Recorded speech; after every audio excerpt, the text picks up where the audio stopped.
Yep. We've got an illegal thing on it. Okay, call this work session to order, April 3rd, 1 p.m., open for visitor comments. Come on up, Patrick. Just don't take this umbrellas. Good afternoon, Patrick Trapp, Port of Columbia County. Not a lot to pass today, but a few things of particular interest. The first one is our longtime business development and deputy at the port, Paula Miranda, will be leaving the port after 12 years. She has been offered and has accepted the position as the general manager for the Port of Newport. So on to her own place, and will be looking to do well down there. Craig Allison will be the deputy director. It's a title so people know, in the absence of Mr. Hayes, who they can reach out to if they needed something. So that'll be Mr. Craig Allison. He's been our ops and property manager for many, many years also. So well-versed on what's going on at the port down there. I just checked with Mr. Hayes. The spec building is on schedule. That's one for McNulty. That looks to be doing well. Probably waiting until the upcoming fiscal year. Our fiscal year starts in July as we look to push more money along those lines. Also, I know you've heard about the Rail Collaborative Safety group that's been working. I'm not sure if John was on that or not, but their commitments are starting to roll in, so that's looking very promising. The county has committed $10,000. Scappoose has committed $7,500. The port's committed between $7,500 and $10,000, looking to see where they might be filling in, as well as some of the private industries have all pledged to commit. We haven't gotten those figures other than one from Next Energy, which I think has committed $7,500. So that's building a nice purse that will be put together for an updated study. You can put us down on that list for 7.5 too. We committed it last meeting. Oh, excellent. Yep. I will pass that on to you. Thank you very much. Yep. Okay. And again, our next meeting is the 10th of April, but barring any questions, happy to address anything that you may have. No? Great. Yes, sir. Keith, microphone.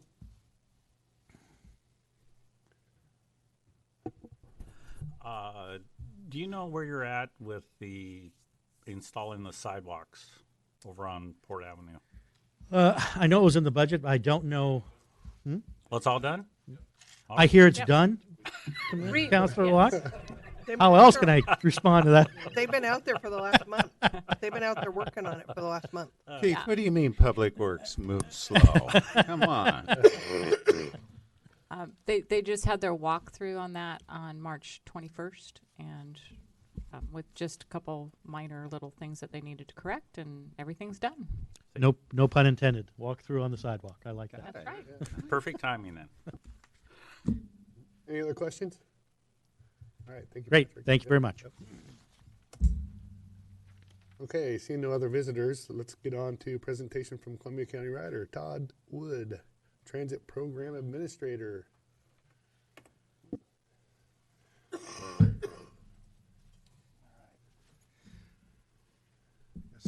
Set a timer here because I'm not good with time. Yeah, that mic has a hard time picking people up, so, All right. yeah. So my name is Todd Wood. I am with Columbia County Rider, and I am the current administrator. And I'm here to talk to you guys about the state of transit, also some of the needs we have. Like to consider in the future making this an annual update to the transit system, so you guys at least have an idea of what we're doing, so you know what's going on. This one's a little more serious, so I've created a little bit of a PowerPoint.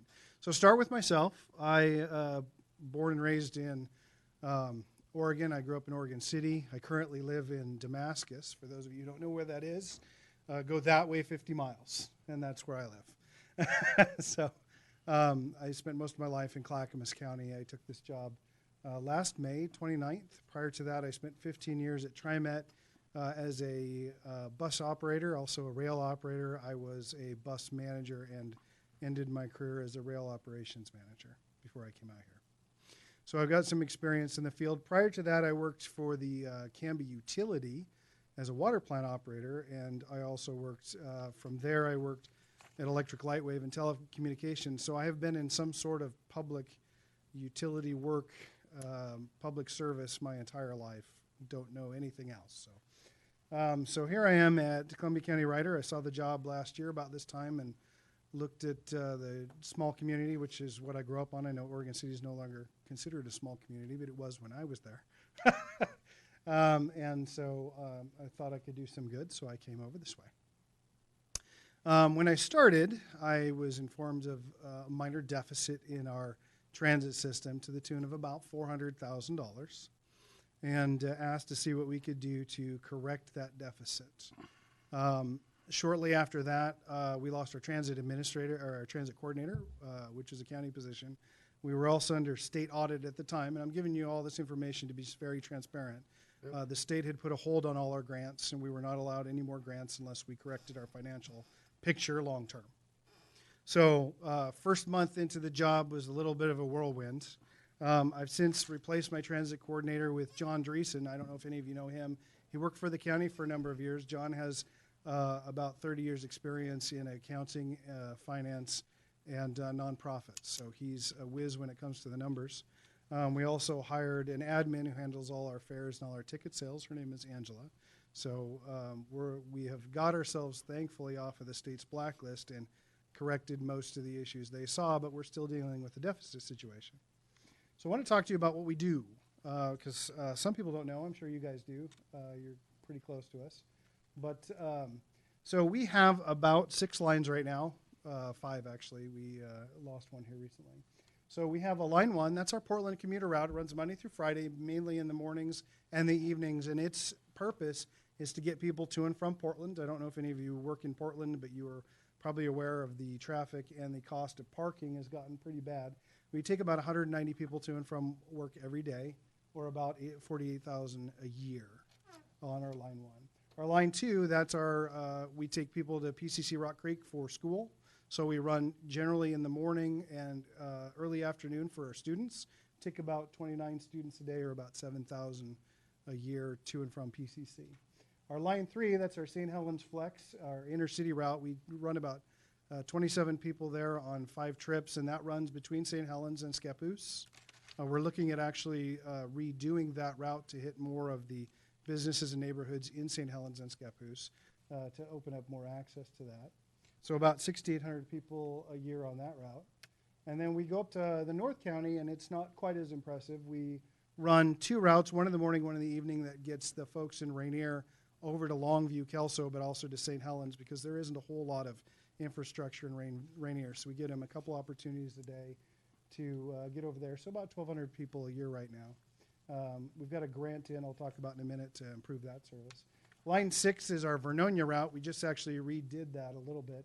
It runs 3 times a week, once in the morning, once in the evening. It only carries a couple of people a day, but it gives people in Vernonia a chance to get out of the city, get to services they can't otherwise get to. As of this week, we added Banks to the list, so people from Vernonia can get to Banks and get to Willow Creek, or they can get from Banks to Vernonia.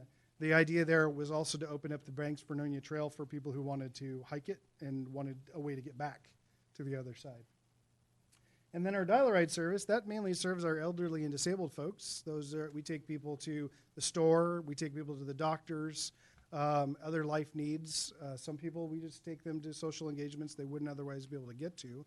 We take about anywhere from 38 to 50 people a day, depending on the number of drivers we have available, or about 9,600 a year. That is probably our most unmet need. We have far more calls for service than we can even touch. We turned away yesterday 24 rides that we couldn't even get to from people who need our services. So we do about 290 on average a day, sometimes higher, sometimes lower, 6,100 a month, 73,000 a year. It's a little lower than it has been in the past. But we're also really spread out. So we are one of the most traveled transit systems out there. We do 2,200 miles a day. I think I do that by myself, going to and from work. And then we have 46,000 miles a month, and we do about 500,000 miles a year on our buses, just getting people around the county. It's a 60-mile round trip into Portland and back, so it's a long drive. As far as employment goes, there's myself, and I told you about John and Angela. We are the only county staff that work for CC Ryder. And then we contract with MTR Western. They have 3 dispatchers, 1 mechanic, 12 drivers, and 1 manager. So overall, there's about 20 people that CC Ryder employs. Outside of myself, and I'm working on that, but outside of myself, all the rest of these folks live in Columbia County. So they're all residents, and they're all employed here. As far as where our money comes from, we get about 60% from grants. So we got state grants, federal grants. Then we have our fare structure that we get our money from. Contracted revenue, that would be, we have a contract with PCC to help fund some of that services. County contributions, the county gives us about $135 a year. And then other contributions, that includes cities and any other organizations. So overall, the state STF, which is a state transit funds, and that's just money that the state has given forever to transit systems, we get about $123,000 a year. The federal, we get about 461, I think it's at 480 next year. The federal 5310 is dedicated specifically to our dial-a-ride service, our elderly and disabled, and that's about $165,000 a year. The 5311F is a non-guaranteed pot of money that we apply for every 2 years, and it's specifically designed to support intercity service, and in our case, the Rainier-Longview section of service. So we're hoping to get this pot of money again. I've put in for it, but we haven't got a guarantee. The state's telling us we won't know until August whether we get it back. We've asked for an expansion on the North County service, so right now we're at 137,000. We've asked for almost 200,000 to allow us to run 4 trips up and down the North County area. So hopefully that will go through. Most of our grants require some sort of matching dollars to them. For instance, the 5311, that's what runs the Line 1, the Line 3, the Line 2. It requires a 44% match for the operating portion on our part. That's also our largest grant. So for $481,000, we have to come up with 44% of that to match that grant. The 5311F, which handles North County, that's also a 44% match. So if that grant goes through, I'll have to come up with $70,000 a year to support that service.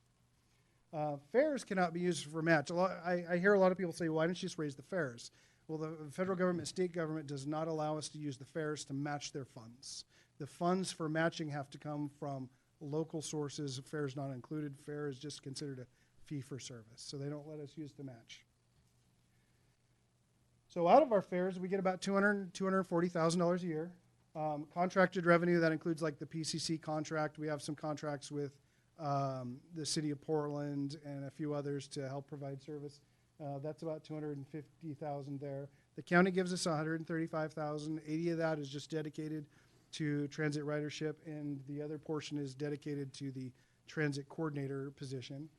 And then the other contributions, that would be the contributions from the various cities throughout the county. So if you look at this graph, this basically just is going to tell you that most of our revenue comes from grants. In fact, 60% of our revenue comes from grants. The next biggest chunk is going to be our fares and contracted services. That's where most of our money comes from. Now, I want to talk a little bit real quick about the State Transportation Improvement Fund, because a lot of people are asking me, well, what about all this money you're going to get from the state now with this new tax? The State Transportation Improvement Fund is a tax that is taxed on everybody in the state of Oregon, and it comes out of your paycheck. So my paycheck, everybody's paycheck, there's a little bit of money that comes out specifically for public transportation throughout the state of Oregon. The way the legislator wrote this tax is that it comes out of the paycheck of the person who's working in that region, and then it's dedicated to that region, which sounds great, except if you know a lot about your region, Columbia County, 70% of our people leave the county for work. So 70% of the state transportation improvement funds go to entities that are not Columbia County. Is there any way to petition the state? You can, and we've tried a couple of times. Betsy has talked to them a few times about it as well. But as of right now, they're not interested in changing that number. It has a lot to do with the Portland metro area and how that money is distributed. So, Well, yeah. so out of the, I guesstimate $1 million we would have gotten, we're going to see about 400,000 of that. In addition to that, the state wanted to make sure that that money wasn't immediately used to fund services that already existed, so that people wouldn't, that money goes back in the community. They wanted to make sure it was only for new and expanded service. So, which is great if you already have enough money to fund your system. It's not so great if you're like us and you don't have enough money to fund your system. We can still only use that money to expand our service or for new projects. So we have $400,000 coming next year that we have to use to expand our service, which is interesting because we also have $400,000 that we need just to run our basic service. So what are we going to do with the money? We're going to add 5 hours of Dial-A-Ride. As we said, we can't meet the needs of the elderly and disabled in the community as is. So we're going to add an additional 5 hours a day of Dial-A-Ride service to help try to meet that need. We're going to add 5 more trips between St. Helens and Scappoose on the Flex. It's a very important need that we can't fill right now. There's a lot of people in this region that just need to get to the store and want to be able to hop on a bus. So we're looking to add 5, which would give us 10 between Scappoose and St. Helens. We want to turn Vernonia into a 5-day-a-week, give people more access to get in and out. And we're going to reduce all fares for qualified elderly, disabled, veterans, and low-income qualifiers by $1 a trip. And then we also run a service twice a month to the big Portland hospitals like OHSU, Emmanuel, St. V's. And we do that, we'd like to do that every week because we have an unmet need, especially with our veterans, to get them to the hospitals, and we can only do it twice a month, and it's always on the same day, so they all have to schedule their appointments on the same day, and it's very hard to meet that need. So we're asking to increase that to once every week. So that's how we're going to use the $400,000. We're going to expand our service in those ways. So as far as the expenses go, the county has done a pretty good job of keeping the expenses as low as they can by contracting out most of the operation. As we said, the dispatchers, the bus drivers, the mechanics, they're all contracts. There are only 3 county employees. Everything else goes to the contracts. The county pays for the parts, but the maintenance labor is actually contracted. We pay for fuel, then there's my cost, John's cost, Angela's cost, and then you have the overhead. So our current contract, which is currently being renegotiated, is about $55 an hour. It looks like it'll land about $57 to $58 an hour for the next year at least. And that's pretty normal. I think City of Corvallis is closer to 80. City of Canby is about 62. So we're within ballpark. So if you look at our expense components, the contracted service, basically the personnel to drive the buses, is the absolute most expensive portion of this. As it is for every single transit property, bodies and buses and trains are the most expensive portion of the operation. So the only way then to reduce our expenses is to reduce the number of hours those buses are working. You can cut some of the other ones, but they don't do a whole lot to change that picture there. So if you're familiar with what we did in February, in order to help solve some of that gap, we reduced our service by 40%. At the same time, our contract had to be renegotiated, ironically, by almost 40%. So we've come up with a net gain of expenses, or loss of expenses of only about $150,000 versus the $400,000 debt we actually had, which is a little sad. We have been under ODOT scrutiny for a number of years, and they've looked all the way back to 2011, and basically what they told us is this system has been operating in the red since at least 2011. They've done some very creative things with their funding to make it work. Back in 2014, they had enough revenue to cover their operation expenses. Back in 2015, they went out for a tax measure, is my understanding, to hope to fund the system. They also applied for about $1.6 million in extra grants, hoping that they could increase the service. Unfortunately, as you well know, the tax measure failed and the grants came back in half. The service, unfortunately, stayed in place. So now we're running at a deficit for the last 4 years due to service that we really couldn't afford. They paid for it mostly out of, this doesn't include the reserves. The reserves are what covered it over the years until finally your reserves are gone and now you're in deep. And that's when I came in. once everything's exhausted. It's like, welcome to Columbia County. So why am I sitting here today? Well, one, I want to do this on an annual basis to talk about where transit is, but also because our deficit isn't going to get smaller anytime soon. And if it doesn't get smaller, I'm going to have to make some more serious decisions regarding this transit system. And I believe this transit system is needed for this community, or I wouldn't be sitting here and I wouldn't bother. So what we've asked the commission, we went to the commission, we gave them the numbers, and we asked them to help us get some funding. And we had Eco Northwest do some surveys for us, look at potential funding options, give us a range of funding, and this is where we came out. One, we'd like to form a service district. Now, this is completely different than a transit district, which apparently has been tried in the past. We're not leaving the county, we're not changing our structure at all. The only reason we form a service district is because that's what's required to have a permanent tax structure in place. So all we're doing is staying exactly as we are, but calling ourselves a service district so that any taxes paid for the transit system are dedicated to the transit system. Outside of that, it's still under county control. It's still under the commission's control, still under the county legal, still under the county IT, and so on and so forth. When we did our survey, we found that in order to meet the needs of the system, we were looking at about 18,000 or 18 cents. Oh, 18,000 would be good. 18 cents per thousand of assessed value, or about $1.50 a month for every 100,000 of assessed value. So if your house is 200,000 of assessed value, it's about $3 a month. If your house is 300,000 of assessed value, it's about $4.50, which isn't too bad. We just passed a measure in Clackamas County for $1.63 per thousand of assessed value. Wow. How does this compare? So we're asking for money, which I understand is a big ask. So that'll bring in about $1 million in for the 2019-2020 tax year. And so if you look at, we went through and we studied comparably sized cities. So you have the city of Canby, Sandy, us, Lincoln County, South Clackamas, Sunset Empire, and Tillamook are the most common around us. And you'll see the city of Canby brings in about 1.7 million. The city of Sandy brings out 1.4. The Lincoln County is at 1.56. Sunset's at 1.7, and Tillamook's about 1.6. Without the tax measure, we're at 600,000. We have the largest population and the smallest amount of money to operate our system on.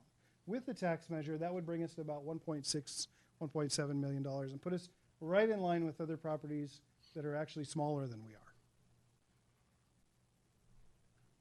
So what are we going to do if we get the money? Well, for one, we're going to bring the weekend commuter service back, which when we cut the weekend commuter service was there was a large outcry. We didn't have a lot of service, a lot of people. We had about 30 people a day riding to Portland and back for work because unlike some folks, people have to work weekends. I did for a number of years, and I understand.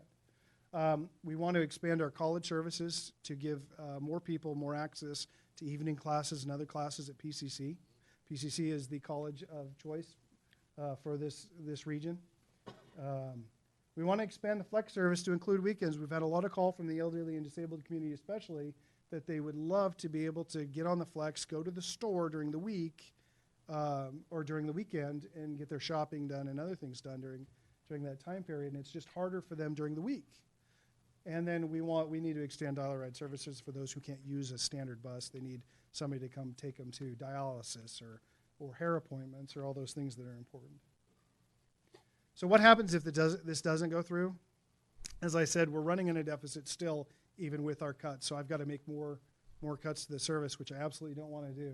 But if it doesn't happen, I've got to cut the service on January 1st, 2020 additionally. I'm going to have to probably eliminate all of our Line 2 college PCC services. It's our most expensive and our least grant-funded service as of right now, and so it would have to go away. I'd have to cut about 5 hours from our dial ride service. There shouldn't be an hour there. And we'd probably have to reduce the flex service back down a little bit. Those are things I don't want to do, and I think those are harmful to the community, but I also have an obligation to bring our system into a zero deficit situation. Plus, I have a county loan I have to pay back over the next forever. So, as I said in the beginning, I really believe this system is critical for this community. I believe public transportation is critical for any community. For those of you who aren't acutely aware of our public transportation system, as of right now, you can hop on a bus, go through the Columbia County all the way to Astoria. You can get on a bus in Astoria and get off in Yachats, or you can go all the way over to Eugene, and they're working on getting the connection all the way down to Coos Bay. So the state is working very hard to connect the entire state through a transit system. And having worked at TriMet for 15 years, I can tell you that transit is critical to every community that's out there. This one especially, when we have to turn down rides for our elderly and disabled, it's hard. It's hard for them because for some folks, that's the only time they get out of the house. For some folks, that's their ability to get to dialysis, and they have to come up with another option. And the other options are pretty darned expensive. Somebody asked me about Uber, and I think it's about $60 to get into Portland on Uber. It's really expensive, and that's if you can find one out here. So basically, it boils down to what we're asking out of the county is for every house to contribute one ride once a month, and that's all we're asking for. Not asking for a round trip. We're asking for every household to pay for one ride for one person once a month, and that'll help us support our system.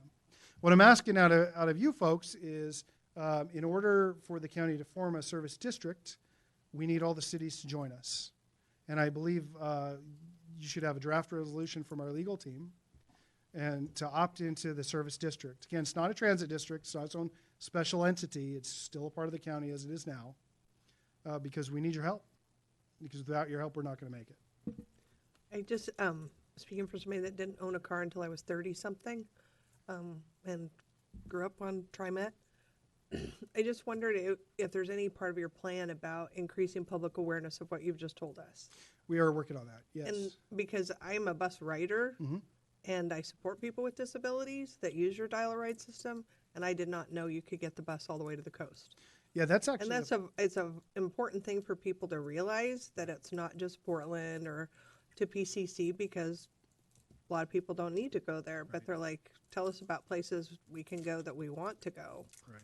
And, about cost analysis, I know TriMet has done a lot of outreach about kind of publicizing and putting a better face on a bus rider. Right. And, it seems like CC Rider has a PR problem as much as they have a budget problem. Yes, CC Rider has a very large PR problem. We're very aware of that. We're working very hard to correct that as much as we can.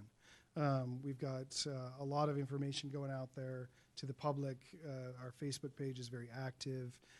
We're a part of the Northwest Alliance of Transit Association. That includes Sunset Empire, Tillamook, Lincoln County, and we have an advertising budget. They're working on some circulars. They're also working on advertising in the airport to get more word out there that the coast system exists. I just got a whole bunch of posters for the system and how far it goes, and some of it's still being built. STIF funds are going to help build it even further. I know Jeff in Sunset Empire is looking to expand access to Astoria more times a day all the way to Portland. So, yeah, we're working on it. It takes time and money, but we are I trying know to the Saturday service is very important to young adults, Yes. Not just people with disabilities, because there's lots of kids that are 15, 16, 17 years old that want to get a job that don't have a car. Right. But the hours they can work are beyond the service hours of CC Rider. Right. So they can't take the bus to McDonald's or to Burger King and say, go to work at Dairy Queen because they don't have a car. Right. And you A lot don't of them are serve the choosing hours not they need. to have a car, too, which I find interesting. So what? A lot of them are choosing not to have a car. Yeah, I mean, just for the expense. It's become very common. I had to push my son to get his driver's license. He's 17, turning 17, and I had to push him to get one because what does he need one for? He has everything right here. So So you said someone mentioned Uber.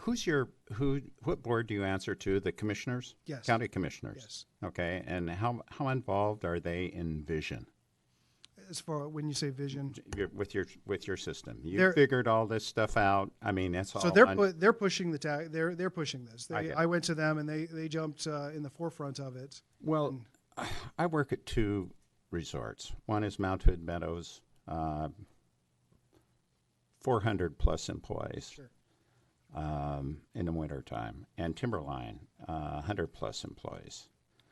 And they have a very small parking lot. They have a transportation, both of those sites have a transportation system problem, huge problem. Guess what they did?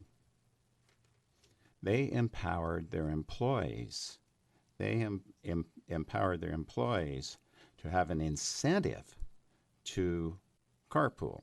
In other words, they have a website and in human resources, they have a list of people who they can couple with. It's just like a mini Uber system, only with employees. Now, I did Meals on Wheels here. Right. There's more volunteers in St. Helens, and I'm talking specifically about St. Helens. I can't talk about the county, but and I go up to the Veterans Hospital quite often. I'd love to take some people for a ride. Okay, is there a website I can go to help facilitate that I'm there as a driver? And I'm not Uber, right, but I'm there as a driver to help do that. Right. Now, what kind of system do you have in place with people who are in the service clubs and who are willing to drive and to volunteer? And maybe there could be a small stipend for gas money. I'm not certain. But what kind of facility, and has this even been thought about or talked about? And I see the ski industry and that hospitality industry hopping all over it because they had a problem getting their people there to work.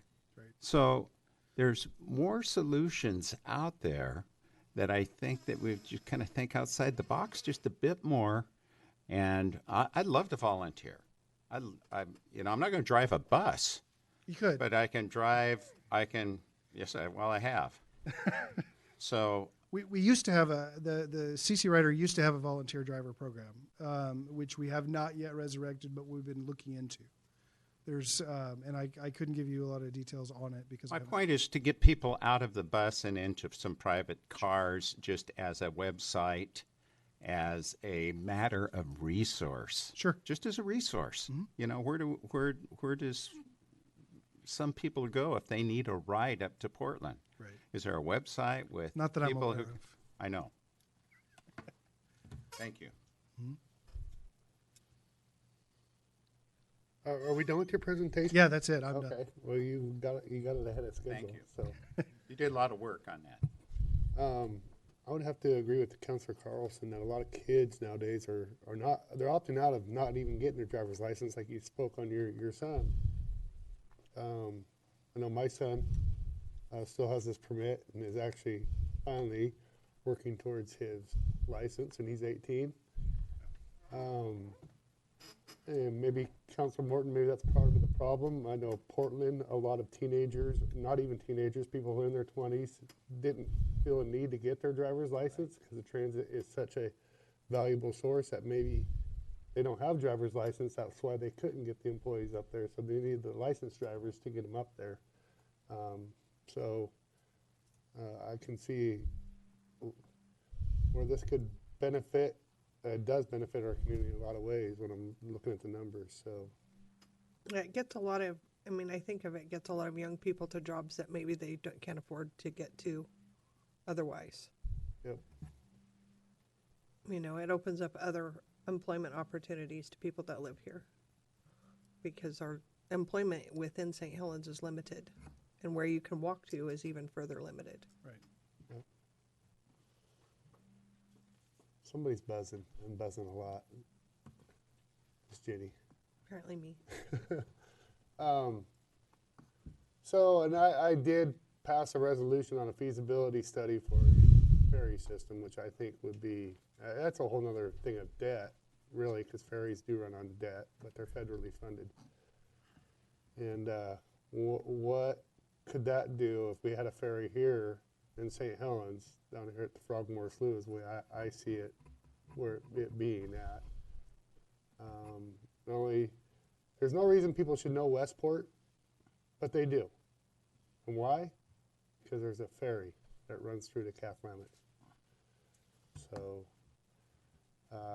talk to the casino, would be part of that private funding, the matching dollars that you were talking about on a ferry system. It just links us up to, I think it is Clark County, right over here at Ridgefield. I'm not sure about Woodland, that they're both Clark County. Does don't think anybody know so. that? Whether in Clark County or not, they're both super interested in the ferry coming from here. That I've investigated personally. So they would like to make the loop from Rainier to Longview to the ferry to St. Helens. So would that be something that you, I know it's a big thing, but we did pass a resolution for feasibility just to see if it's possible. Sure. And definitely would be something that we would need help with as well. So kind But- of, Oh, sorry. go ahead. No, He's here for us to have a Yeah, conversation about this. yep. No, Rick and I have talked about the ferry a little bit already, and I personally think it's a great idea. Having had to drive all the way around several times to get home, having an access straight across to a lot more stuff Yeah. that we don't have here would be fantastic. As I had stated earlier, one of the things I need to work on and continue to work on is the bus service inside St. Helens and Scappoose to hit more. Part of the reason kids don't have access to some of the places they need to go is because that bus doesn't go where people need to go.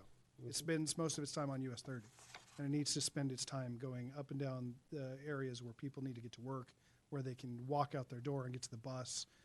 So that's on the docket to be revamped here this summer. Well, and by and large, the bus runs the hours that they're in school. It does, yes. So one way of promoting this thing is, I agree with Councilor Carlson, it needs to be promoted. It needs to have a video running on Facebook that shows you have many good drivers, very personable. They're picking up a lot of the same clients sometimes. I would be targeting the people that are going to Portland. Well, where do you work? Little, questions as they're hopping on the bus and riding. Right. And how long have you been riding this? 190 people a month. Is that correct? A day. A day to Portland? Yes. A day to Portland. Yeah, So- I so think that the commentary is people see that buses when they're coming back empty. Yeah. And so people don't see the value in that. So I think sometimes the PR issue of realizing the value, because we endorse an expansion of service, Right. but we need to see that the expansion of service is warranted. Sure. And so it's about telling that story. Right. Yeah, because a lot of people don't understand. It's just like delivery on a truck, right? You go to the delivery station, you fill up your truck, you take it to the other location, you drop it off, you haul empty back to pick up another load. That's about what our Portland service does. We're averaging about anywhere from 30 to 40 people on each bus into Portland in the morning, and on the buses coming back in the afternoon. So they're full, one direction, Yes. but you have to get that other side in order to get those people. So I would like to know, from here personally, I would like to know how many people you're transporting that have jobs in Portland, because actually Portland's getting that transit money that actually those people are using here in St. Helens. So I would like to know, out of those 190 people, is it 100? Is it 80? How many is it that make 40,000 a year or 50,000 a year in Portland that actually Portland is getting the tax for that, but they're using mainly our transit to Portland? To be fair, somewhat, TriMet did give us Uh-huh. $55,000 a year to So 70%, do the math, 70% of. understood, and I'm on board, in but Portland. Do the math, is that really sufficient? it's All not. right, Okay, But I had the state do a look to see how many other properties were in our position, and they said we're fairly unique. Unfortunately, because we're so close to the Portland metro area, yet Yes. outside of the Portland metro area, we have all these jobs, Nike, Intel, downtown, our people are going to. They're moving out here because it's a great place to live, Yep. but they're working there. A lot of their properties like Yamhill, they have tons of employment in Yamhill County, so they get all the stiff money for the most part. well, with all the work the port's doing, and I know that we're getting ready to do, it's a slow process, but I know the port has come a long ways, and we look on continuing our relationship with them as far as industry coming in. Hopefully, we get that back where it used to be here in Columbia County. So That's what. I know Betsy Johnson is working very hard on that as well. Yep. She and I have had a couple conversations, so She's a- she's trying to get something changed along those lines. So, We're going to discuss or have a open house, if you would, of verbal words about Sand Island opening up this summer. And it's going to open up the beaches as well as camping spots because we're going to have a shuttle across the harbor here. It would be nice if CC Ryder would tell the people in Portland, hey, you can get across and play in the water on a fine beach in Sand Island and St. Helens, but then we need that shuttle open in the weekends. Right. So we could have a business that would make people from downtown Portland want to come out here as compared to needing to go run a typewriter or a computer in Portland during the day. Sure. So somehow, the other question is, the side of your buses, can you use that for more advertising? Yeah, we're working on that right now. We have to go through a procurement process through the state in order to do that. Because we're a federally funded group, there's specific restrictions on that. So I have to, but I'm working on that with our ODOT partners. One bus going to Portland saves how much gas and how many miles in terms of commuting cars? What is it, 190 you're doing? That's a lot of mileage. Right. And I think that's a great marketing tool Right. to have on your bus. What is this bus doing? Yeah. Environmentally and economically. I would encourage you, I definitely do, I can speak for myself, I support it. And I would encourage you to definitely do like we have done. We have stepped up our how we promote what the city's doing through Facebook. We have actually a person, that Crystal Farnsworth, that does a phenomenal job for all of our departments. It's a big job, and she does it well. And advertise our meetings happening today, the public forum going on later tonight, to what's going on at the library. So I would definitely find somebody that you could maybe even pay just a small, it's not super complicated to get all that pushed on to. We actually have Angela. She does a great job. I don't know if you guys see our Facebook page, but she really stepped that up. For instance, we sent out an announcement just a few days ago, and within hours we had about 300 hits of people looking at it. So Yep. slowly but surely we're getting more and more people engaged on that end, which is great. So we're trying slowly but surely to get our message out there.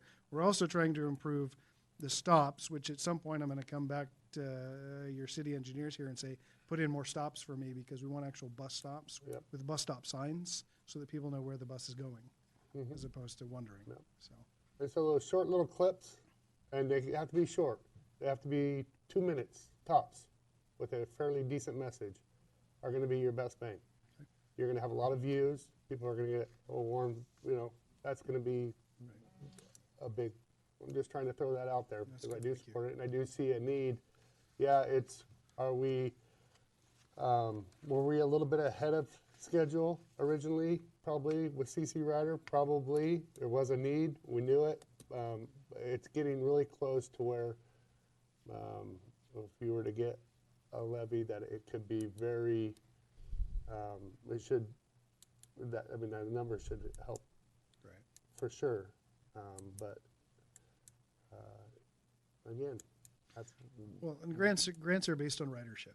So the more buses we can put out there, the more riders we gives you get. matching money too. The higher the grants come in at. Hey, what about our census? We're getting ready to do that. Does that help you in any way, shape, or form? No, As far as no. the population? Okay. No, it's not.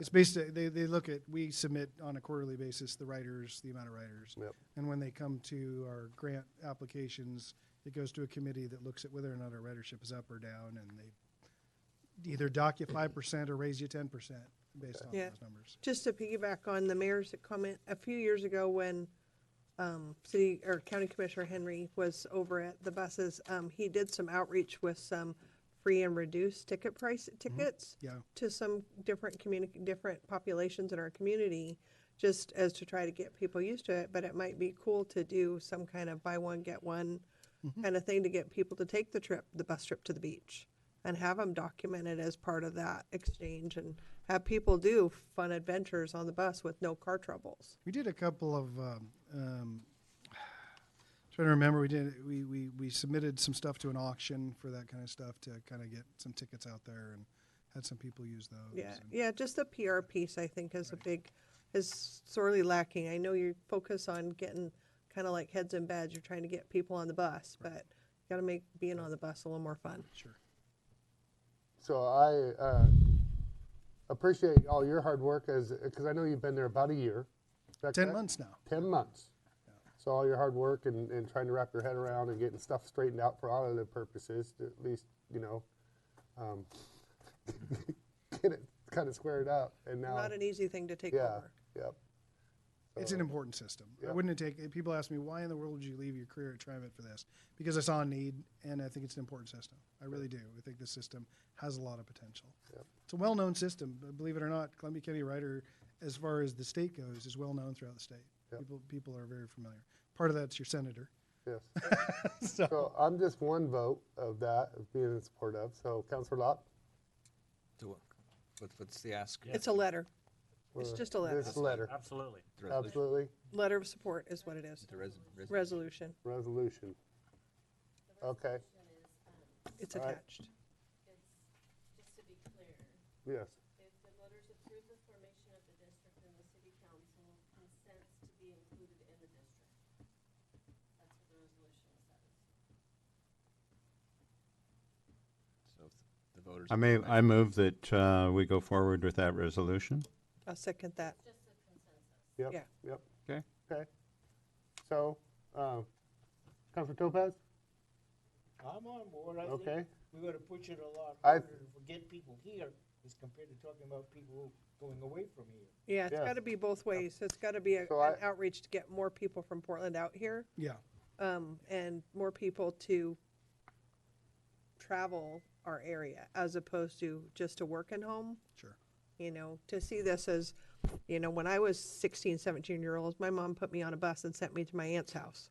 And I'd like to see people seeing that as an option of, you want to go to grandma's house for the weekend? Here, putting those kids on a bus to go the other direction. And I'd really like to see you reach out to volunteer drivers like myself, and I would love to go to your website, get some ridership miles, and drive my own car and deliver people to the grocery stores and back. That would be very fulfilling for me as a volunteer, and it should be very fulfilling for CC Rider because I went to your website to make the contact, and we could figure out those miles about how much ridership that means. And I think that that's a sleeping giant. I really do, because I know a lot of people in this community would step forward, and they already do.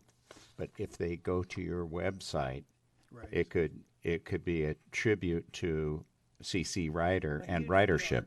A huge PR boom that you're not saying no to anybody. Exactly. That nobody's going to miss a doctor. We all appointment want to because help you don't out. have enough drivers. It actually goes beyond that, and that is if we could get a good volunteer program going, every hour of volunteer service that you give me, I count as matching dollars against grants. Exactly. So it's Oh, wow. Yeah, that would be, yep. Excellent. So, for yes, coming. you have a unanimous census for us being part of this resolution. Well, thank you. And I am very serious. I'd like to come yearly and talk about the transit system because it's not just the county's transit system, it's everybody's transit system, and we're all partners in this, and I'm trying to make a system that's good for Oh, I everyone. appreciate that. I appreciate that about a director, that somebody who's willing to be transparent, because obviously there wasn't transparency there before. Unfortunately, because dipping into the coffers, even though you're in the red, because you had the budget there, and then all of a sudden you inherit it when you're actually in a real deficit, even though they were in a deficit prior to that. It was never really discussed. So, Sure. I appreciate you showing up today. Thank you. You bet. Yep. Thank you. Thanks, Todd. Okay. So discussion, review proposed World War II or wastewater treatment plant utility. It might be World War II. It's about the same thing. Job About the same. description. Same. Sue, we're going to war. Sue, let's go. I Johnny forgot from my Battle helmet and battle gear. So this is a new job description. The wastewater treatment plant at the budget last year was approved for hiring another position out there, and took a little bit of time to determine exactly what the tasks of that position should be. So what happened was a couple of years ago, the city DEQ audits all of the cities for their pretreatment program. And because of the many changes with Cascades and some of the other heavy user programs, our pretreatment program had to be expanded considerably over what we had been doing in order to meet DEQ requirements and comply with our permit. So because of that, the staff that had been downsized over years was having to spend more and more time on a pretreatment program, implementing the program, doing more inspections. It takes a lot more time than it has taken from the staff over the last several years. So with that increase in the program on the pretreatment side, it obviously takes away from the time that staff person or persons has available to spend on just the regular daily routines and things that need to be done in order to maintain compliance with the wastewater treatment plant. So because of all of those things, that's how this position came up to the budget committee last year and was approved for this current year's budget. So within this last year, we've worked on this utility to job description. What has been determined is this does not need to be a certified utility worker. It does not have to be, they don't have to hold any actual certifications, but we do want them to have some sort of background in wastewater treatment. So this is kind of more of an entry-level type of position, and so we crafted this new job description using a little bit of elements from a utility worker and also from an operator, but not having to have those certifications, so not quite up to that level. So this job description has now been reviewed for compliance with the union, with the LGPI, and so now we're at this stage where you guys get to review it and determine whether or not you think the job description itself is appropriate. So there you go. That's my spiel. Okay.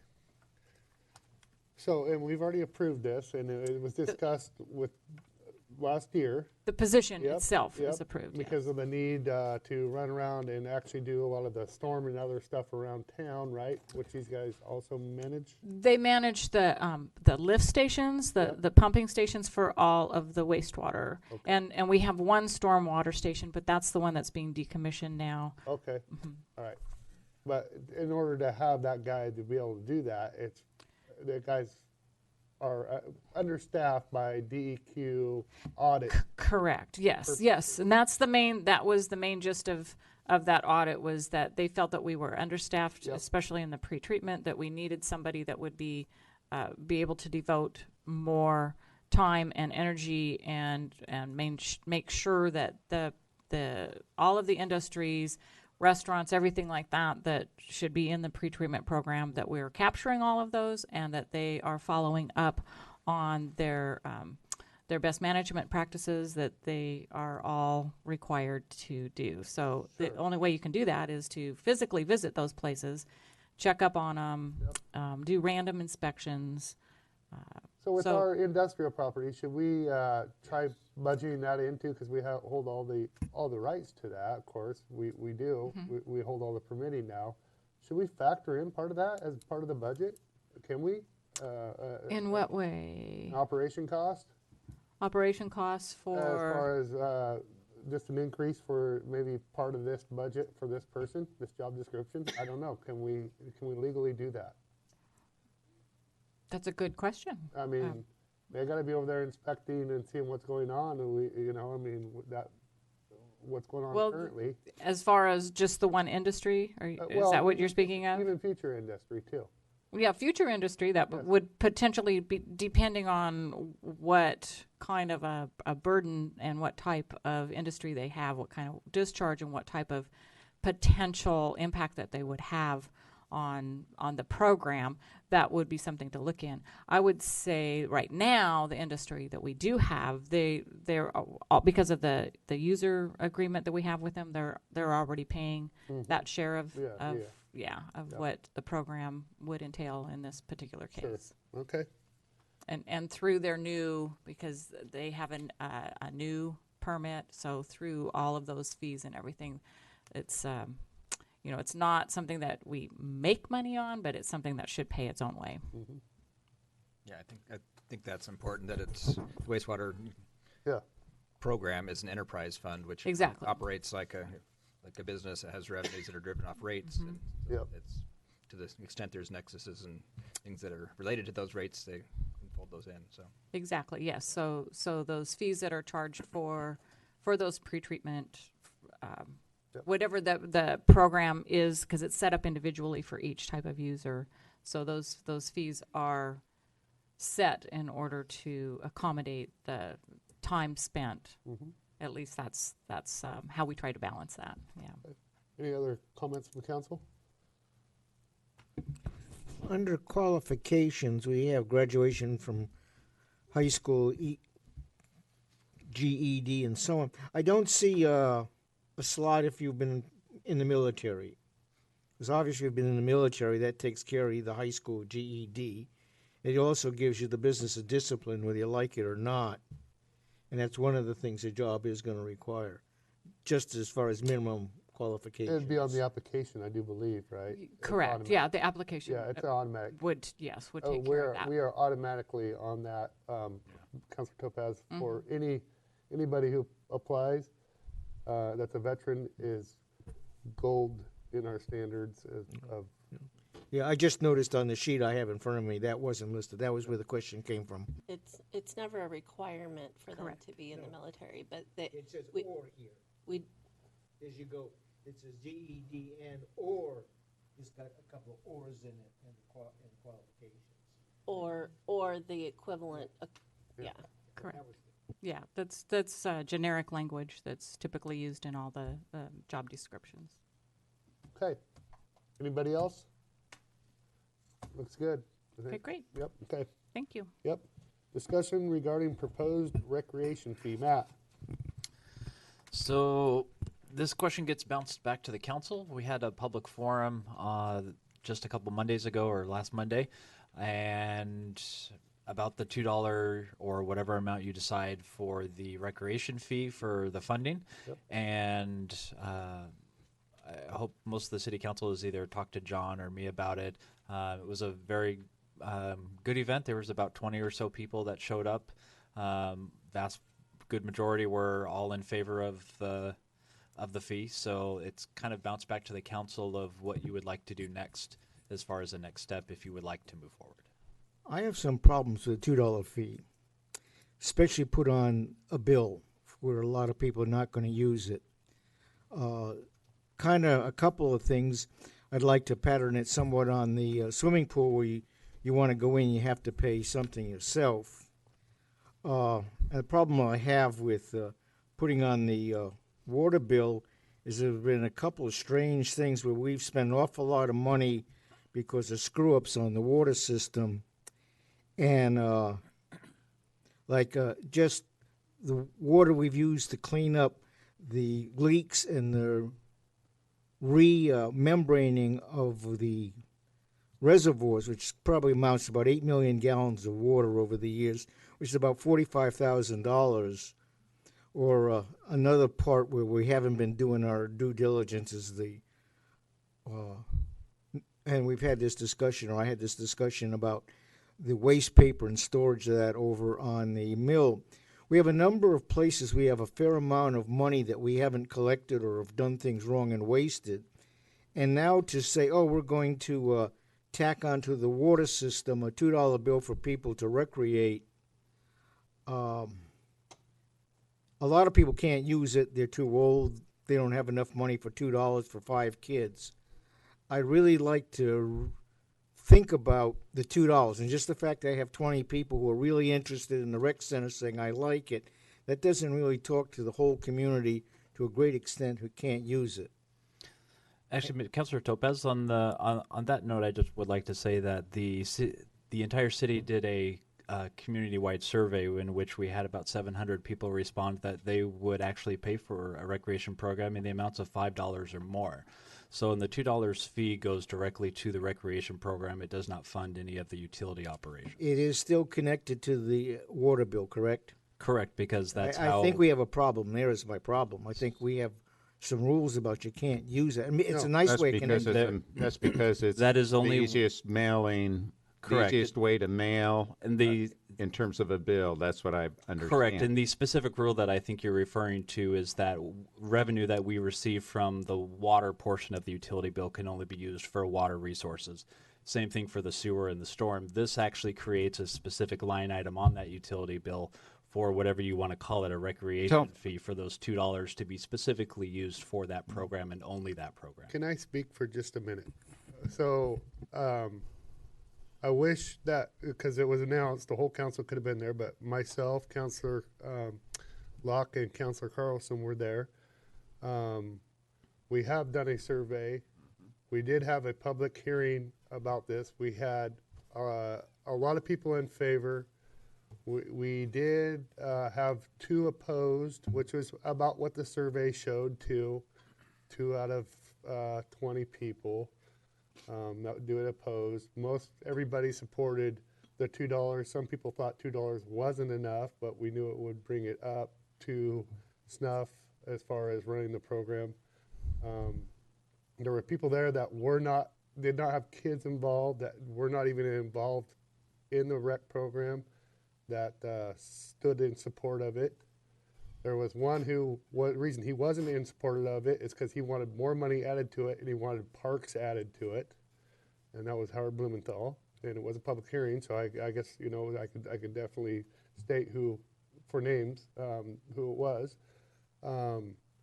It's not uncommon. I realized that adding to utility bills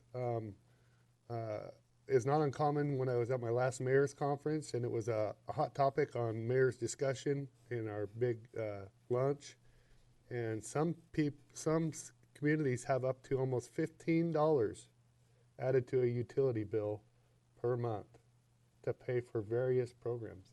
I was shocked. I'm with you, Councilor Topaz. I get it. I was shocked, but that's the way they go about, is adding it to the utility bills. And it was not uncommon. It was definitely talked about by multiple mayors that that's what they do in their city. So this isn't an uncommon deal. And I will say that the recreation program itself, for those that come through the recreation center and some of the activities that we have, are activities for all ages. So it's not just youth, it's not just teens, it also is adults and seniors, and some of the partnerships that we have. To give you an example, we did a kind of a first run of a Pee Wee basketball league, which we had 4 to 6-year-olds. We had 5 teams. We had roughly about 200 people coming through on Saturdays with their kids, their parents, grandparents that come watch. So it's about 200 or so people that came through just on that single activity alone every Saturday we had in and out of that recreation center. Let's make one thing clear. I'm not against the rec program. In fact, I think your rec program is described as a little bit smaller than I'd like.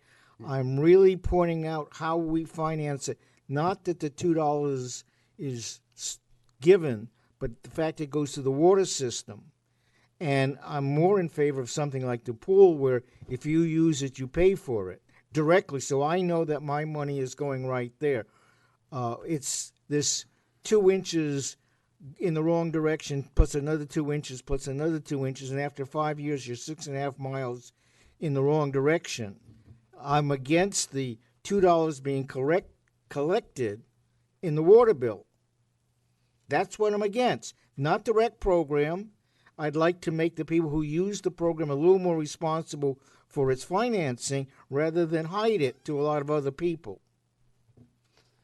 I weighed in on that last year during the budget committee with the same exact concern, because I'm liaison and oversee public works, and I thought the perception of our citizens would be that our water bill is raised $2, and why is that? Because the water bill's high enough the way it is, and it's actually the utility bill, and water is involved in it.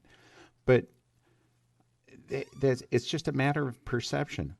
Can it be billed in a different way? Can we up our general fund in any way, in any other way, other than putting it monthly to our citizens? Can we do it annually? The answer, in my opinion, because, and I'm not trying to, Councilor Morton is right. Everything that he stated was factually true, but you were kind of in favor towards the end of that, and you said as long as we go ahead and we do a public forum, and we held that public forum, and we did, and we had two people that were against. One was Howard Blumenthal, and the other was Thomas O'Hanlon, because he had a written testimony. Two people that were against, and the rest were for. And we've also done a survey, and this was discussed at Budget Committee, and it was unanimous at Budget Committee, but they wanted us to do the survey, or actually a public forum. We have met all the requirements that you guys asked of, and it has definitely been 90% in favor of a $2 or more. Actually, it was, so. And one idea we did discuss at the budget meeting, to go back onto Councilor Topaz and Councilor Martin's comments, was the creation of some kind of a service district, almost copycat of what the transit program is doing right now, is creating that tax base that could be in the future. Whether you decide to go that route, I see the utility fee as something that holds the program as it is when the grants will run out this upcoming year, to fund that program until you decide at a later date, if you decide to move forward with some kind of a Parks and Rec district or whatever that may be, something in the future, as you get down that road. That's why we requested for the Eisenschmidt Pool to change their name from Parks and Rec, as kind of a future vision and planning idea. So that is something that the utility bill, you can always take that off at any time. So if you were to start a district for something like that, you could always remove it. I'm glad we're having this discussion. One, because of sustainability of funding the rec program. And then I hear you saying, in a sense, is that this is looked at as temporary, in a sense. It is not, it could be sustainable, but until we come up with a better method of funding that's more sustainable, this is what we've got. This is basically the option The we reason got. I brought it up, Doug, the way I did, is because I want it to be completely known to the media out there that this is completely transparent, and you were at our Budget Committee meetings a year ago and know all about this. And everything that we have done to this point, we have done a survey, we have had public forum, and we're getting ready to adopt it. This is nothing new, nothing we just all of a sudden stumbled across and are doing. This has been a slow, transparent process the whole time. That's why I ran through the timeline, Councilor. Yeah, I got it. Yep. Not having been involved over a year ago, it's still bad news. And one of the things that the public operations has done is, it's always temporary, and 15 years later it's still temporary. It's got a very bad taste, and the fact that a lot of people will pay for it, who won't be using it, who can't be at these meetings. The accuracy of your survey and the fact that only 20 people were there and 2 didn't like, the whole thing really, from a statistical point, is really screwed up. We got 22 people who were interested to be there. How the rest of the community who's going to pay for it, how they really felt. We had 750 in a survey. I don't remember the survey, actually, but that's okay. It's not a 700 out of, 14,000 residents? I still would like the people who are using the rec facilities to put their money into it, as I say, much like the pool does, and we can support some of it, but I really have a problem with putting it on a public utilities bill. It seems to be the lead down a path that you're not going to get out of, and as our good mayor pointed out, a lot of the cities have got, 30, 40% of the bill got attached to the utilities bill that's doing other things. And that's the road I see us going down if we don't watch it right now.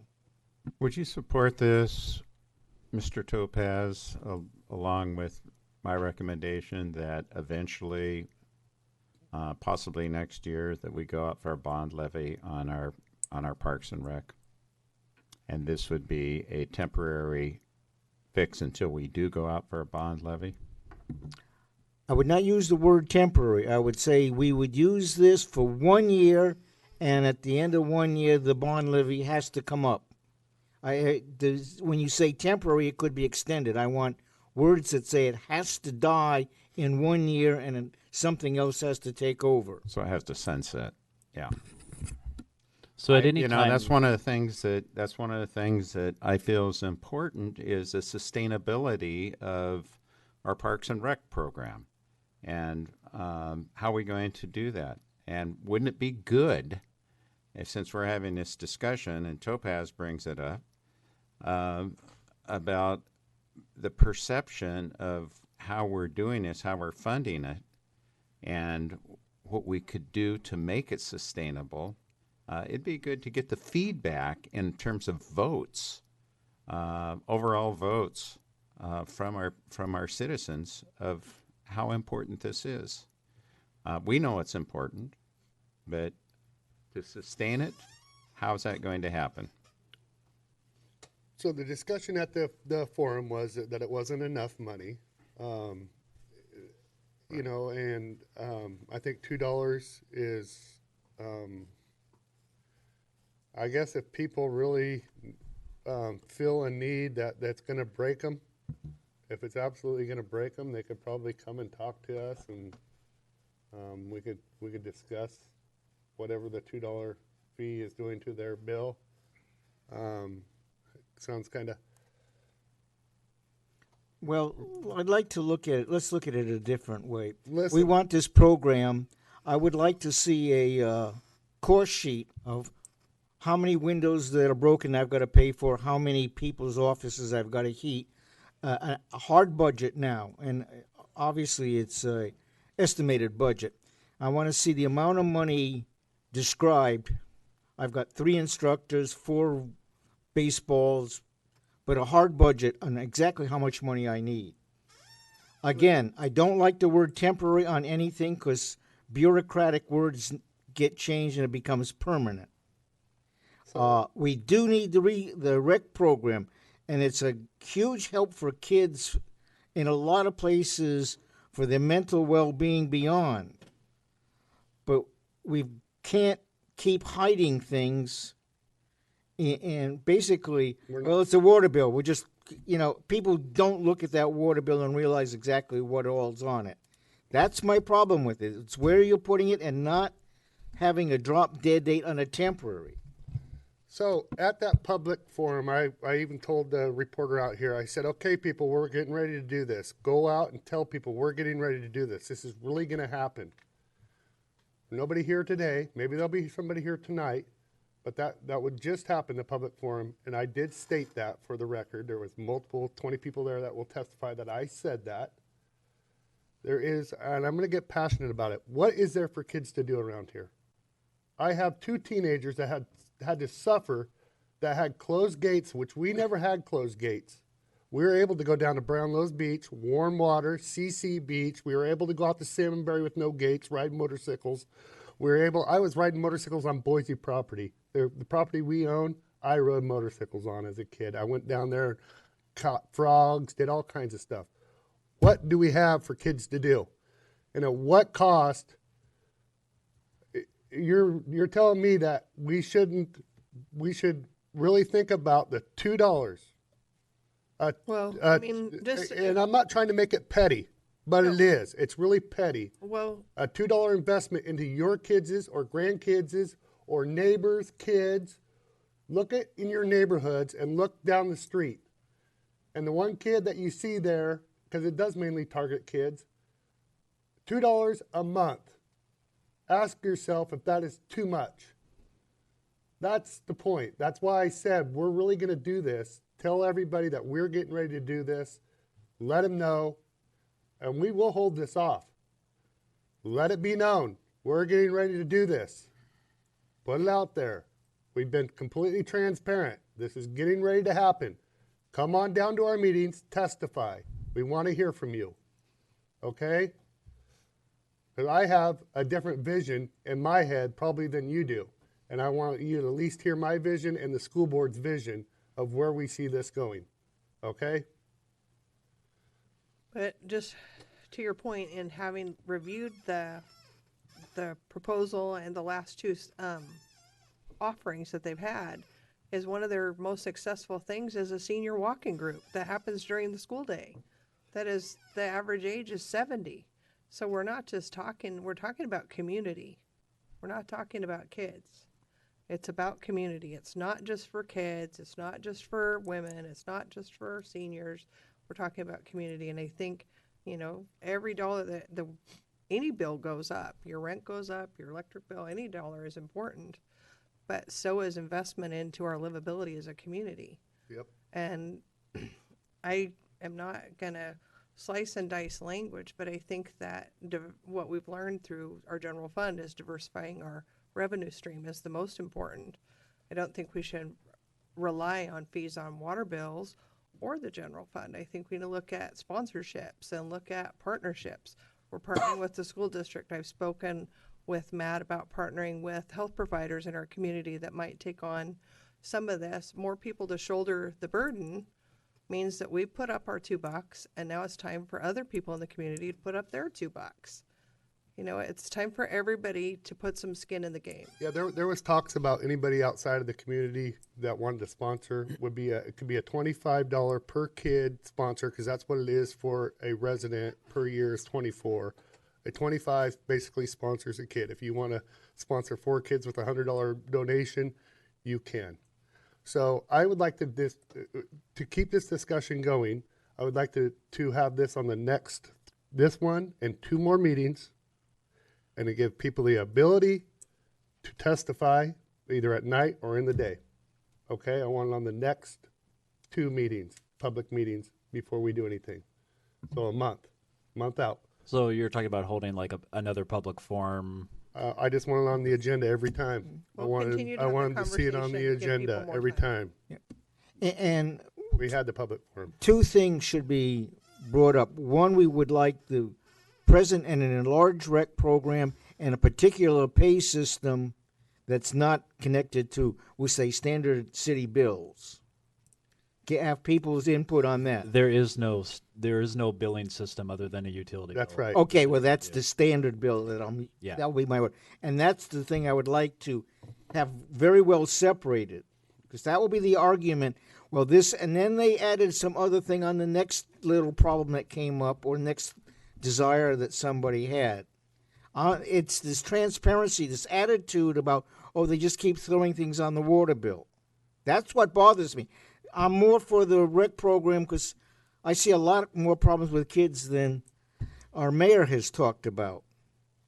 It's the way we're paying for it that I have problems with. And I have I have problems with the sustainability of it. And the sustainability must come from either a tax district, like's been proposed with the transit, that kind of format. We need to talk more about that.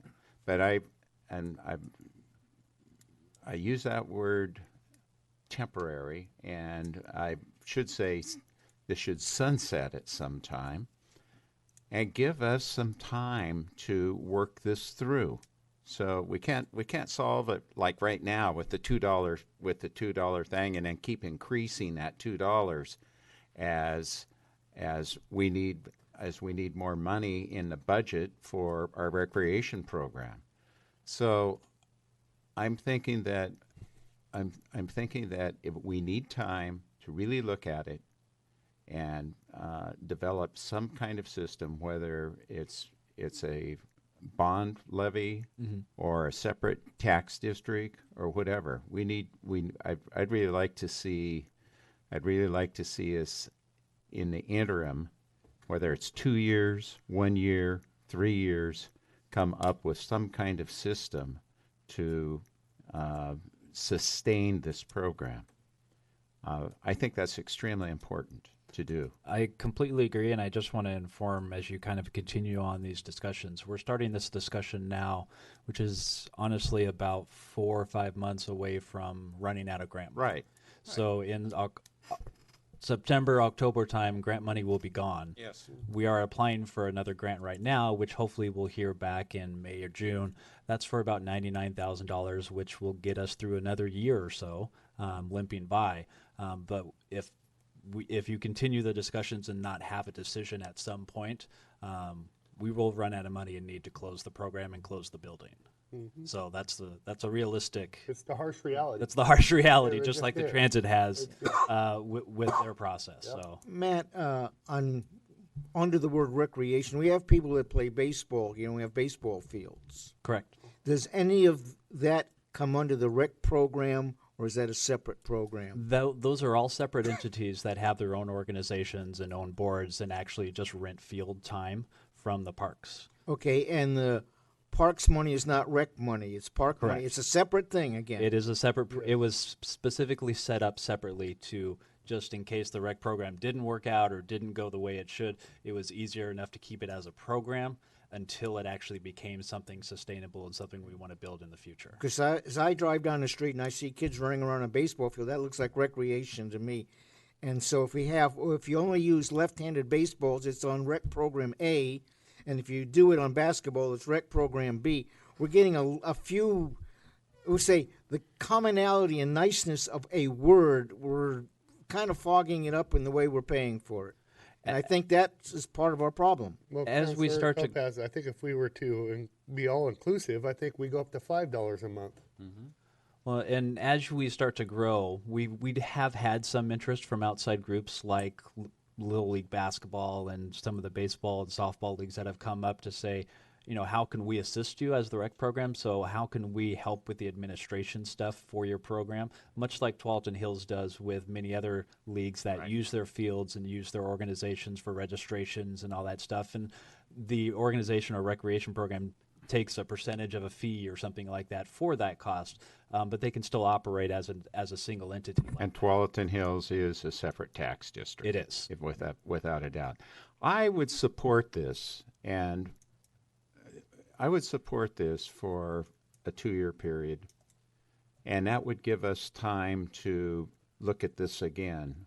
And I'm not certain if the $2 thing would be sufficient or not in the 2-year process. But that would give us time to come up with a strategy for sustainability of financially stabilizing our rec program. So it's a real program. It has teeth in the meat, in a sense, for being effective and efficient in our community, reaching out to veterans, reaching out to seniors, reaching out to everyone in our community for programs that can help facilitate their recreational needs. And I just see it as a great program. I mean, this has been something that I've been pushing from the get-go, is that we need a rec program. And I used Sandy, the city of Sandy, as an example over and over and over again. We're now there, and now we have some growing pains in terms of how we're going to fund it. So I think we need some time, and I do see this as a solution to buy us time to figure out how we're going to do this. That's It definitely allows you the time to talk about a district and how you may want to incorporate parks So because in order to of their pay, funding in requirements order as to well. pay for that district, should we go up to $3 so we can cover the cost of the rec program and $1 for, because it costs money to actually go out and do what they're doing and try to advertise and do the audit to see if people would support, what they would support, all that. You have to pay, Kind of a feasibility study, so to speak. You have to pay somebody to do that. Yep. So Well, that's where we kind of have to eyeball what the costs are, because maybe $2 is too much. And I definitely would like to, when we have a definition of rec program, enumerate what all it costs. Does it include baseball, basketball, soccer, the use of this building, the baseball fields, the soccer fields? Because right now, I think the definition of rec program is lost on a lot of people. okay. take a look at that So- catalog. So what we're going to do is we're going to continue this discussion. We are going to, I think, I would like to, for the next agenda, talk about $3 and put it on there. And we'll definitely, for Councilor Topaz and Morton, we'll definitely have a public hearing prior to when we're going to vote, and we will take testimony. And we're going to do a vote in the next month and a half, because I'm not going to sit here and wait. We've been talking about this for too long. But I'd like to see what $3 looks like, as far as also being able to get it into budgeting that, the cost of potentially getting it out on its own. Okay? You have a full public hearing schedule coming up in April and June. Okay. So I can schedule a public forum either at 5 o'clock or 5:30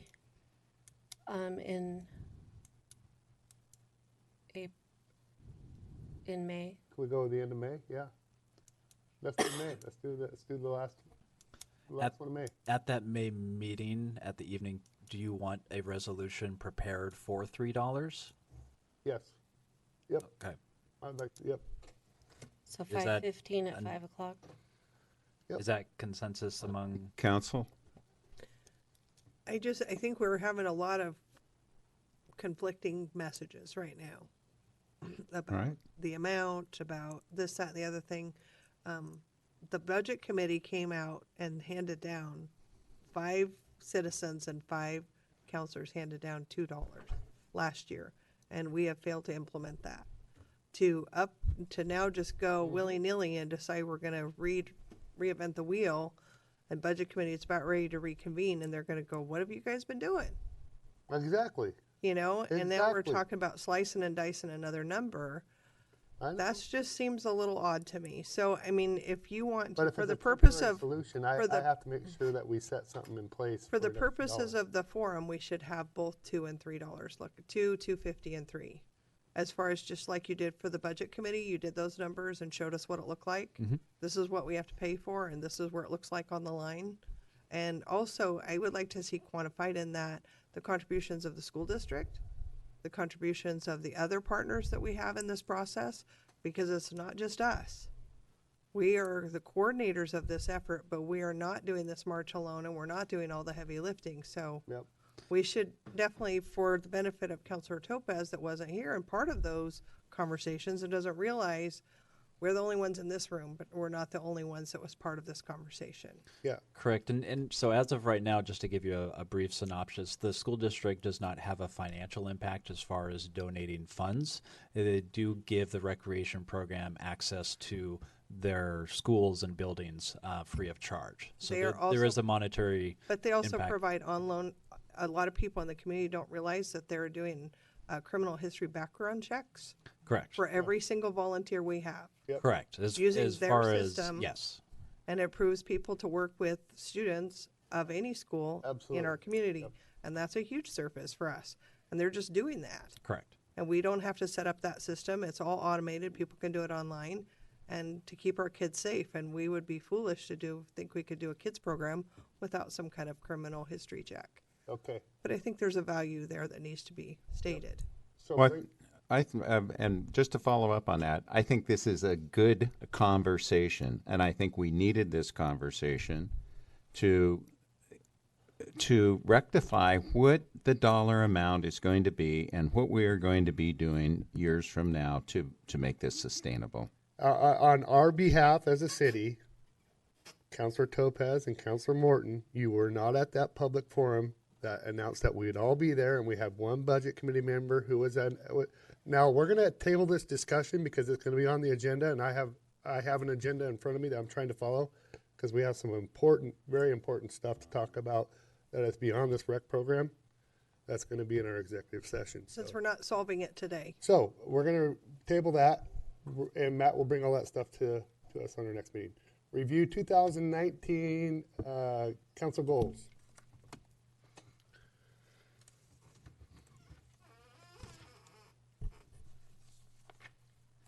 Okay. I don't know how to segue that. I don't either, John.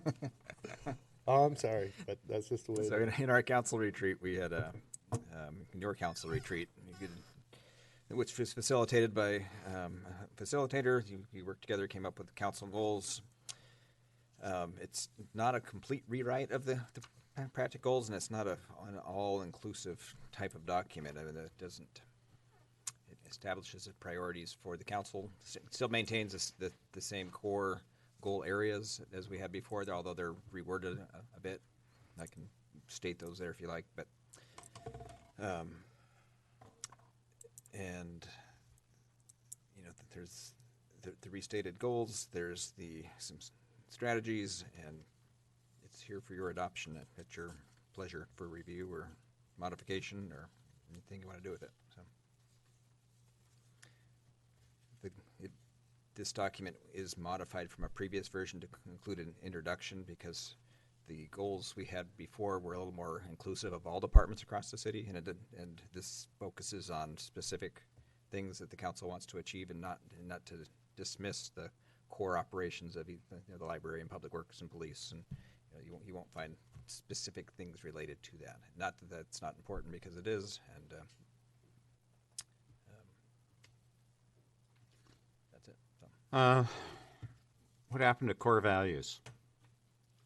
We talked briefly about core values, if I recall, but are they? Should they be inclusive with our goals? What's your opinion? That would be issues like openness, transparency, honesty, those kinds of truthfulness, sincerity, all of those values that we should hold as a council as we move forward in achieving our goals. Core values, I think, is important to be part of the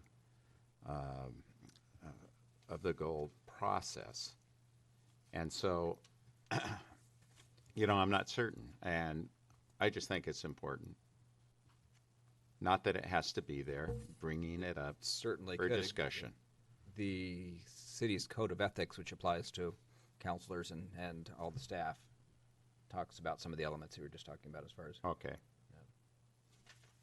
And if you would like to and see I think, that, we can include that. Or Councilor Locke has brought up the importance of having the code of ethics, and they brought forward and looked at and or talked about. We did a resolution 10 years ago, I think, something like that. Yeah, it's been standing for quite a while. If the council wants to come back and revisit that under a separate cover, we can certainly do that. Right. I read all about it. Code of ethics that you adopted 10 years ago. Mm-hmm. It was in my book. Matter of fact.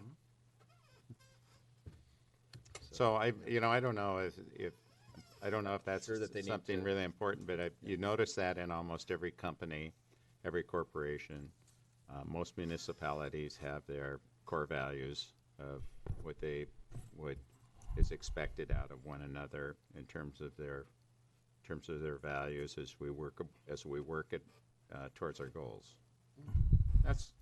I just bringing it up. And Not that we have to have it here, but maybe we can look at it the next time we go through our goal system or whatever, make a note that possibly we could talk about values and bring that to the forefront as well. I mean, I think we could even, possibly, have a copy printed for each of our departments so they can hang our mission on the wall and our ethics rules on the wall and whatever else, so that everybody sees them all the time. It's a reminder all the time. Yep.